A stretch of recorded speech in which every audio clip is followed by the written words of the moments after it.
So we were paying $7.10 a week. They wanted to put up to $8.90 a week. I'm currently paying $670 a week. My rent is going to go up to $850 per week. Our rent is $680 a week. It's going up to $780. I don't even know what's happening with these rental prices in Sydney right now. The Australian rental market is in crisis. In Australia's capital cities, tenants have been hit with the biggest rent increases on record. What a start to my weekend.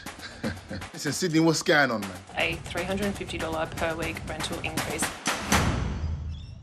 Before the pandemic, rents were rising on about 25% of properties each year in the capital cities. That's now jumped to nearly 75%. The increases are being blamed on a whole lot of different factors, but we wanted to find out how renters are coping. Essentially fallen off its hinges. It's kind of rotting through. Things like the gutter rusting, you would assume might be a priority. And then there's areas like our entrance hallway where the mold damage is really visible.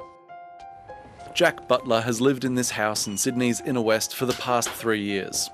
He's dealt with ongoing problems like mould, but says as a renter, he generally tries to lay low. Historically, I felt that in a lot of Sydney rentals, if you don't cause too much fuss with the landlord, that's a way of ensuring your rent doesn't increase significantly. And that just doesn't seem to be the case at the moment. Is that the driver? What does he do?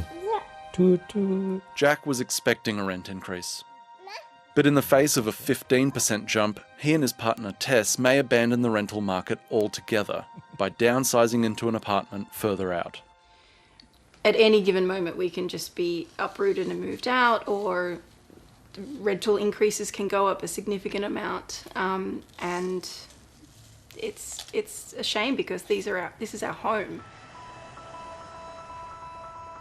Inner city Sydney renter Sophie Saville offered to pay $20 a week more than the asking price to secure her apartment a year ago. Once we got it, I was, over the moon, obviously, and I didn't have to be out there in the bin fire of the rental market. But 8 months into her 12-month lease, she was given notice that her rent would go up 25% if she wanted to renew. We were also quite shocked because we had offered more. We didn't expect such a massive increase. But we were able to negotiate to $850, which is still a 20% increase. So this is my bedroom. To cover that, they had to find a third person to move into what was meant to be a 2-tenant household. In many ways, the situation we have is not great. We've made it work for us, and we're really fortunate that we've made it work for us, but also we've done it kind of illegally.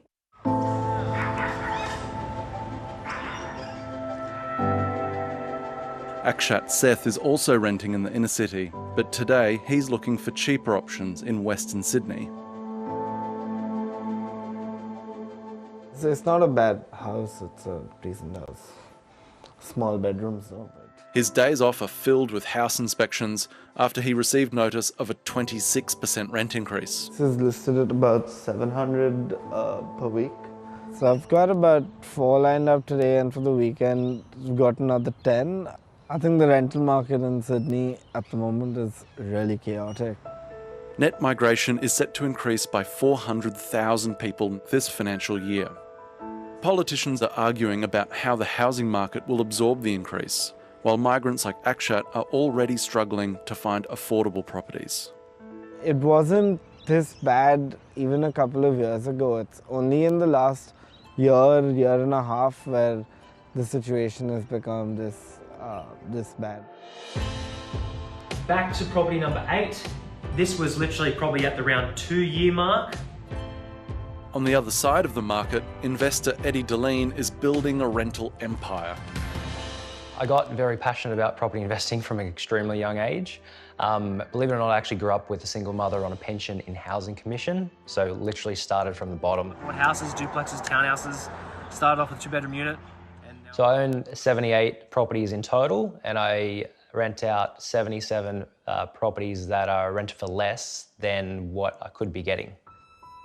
The 31-year-old says he has put up rents by 10 to 15% on average in the last year.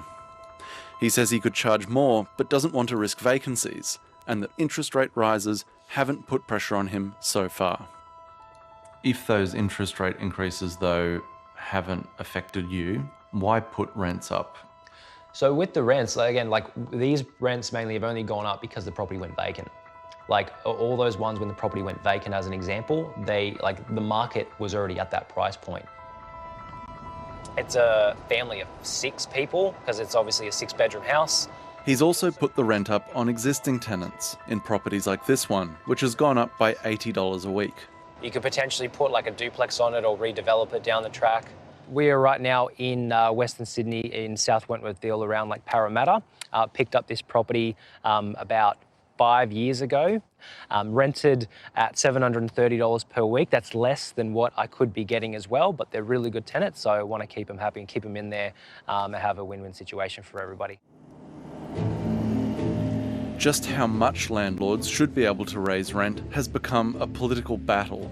With a fully fledged rental crisis gripping millions of people around the country who need help right now, the Greens are pushing for rent freezes, but the federal Labor government says that's not a matter for the Commonwealth. One of the things that I won't do is promise absolute pixie dust.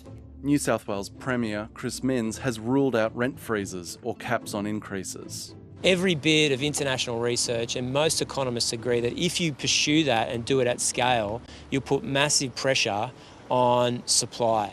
The Premier has ordered ministers to urgently identify land that can be rezoned for housing. But as governments look for long-term policy solutions, renters say they need interventions now. It's got to be something they have to do because the pressure is it's mounting and there seems to be no way out.